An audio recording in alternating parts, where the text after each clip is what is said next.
How come it always seems that no matter how hard we try, it's almost impossible to make really good Chinese-style takeout at home? I have to admit, that's what I thought, until we came up with this super easy version of Kung Pao Beef that's on the table in under 10 minutes and uses ingredients that you probably have at home. The first thing we do is combine some teriyaki sauce, cornstarch, crushed red pepper flakes, and a bit of ground ginger. Now we cut a flank steak across the grain into thin slices.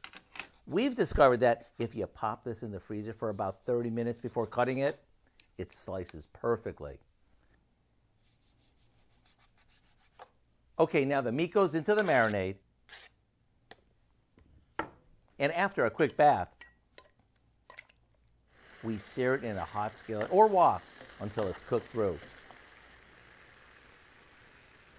When it's done, we'll top it with some peanuts and sliced scallions, and this tender as can be beef is ready to serve. Make sure you throw on a pot of white rice while the beef is cooking for a tasty dinner your family's gonna love.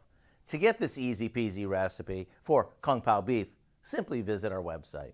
I'm Howard in the Mr. Food Test Kitchen, where today we found a bake-out, take-out kind of way for you to say, ooh, it's so good.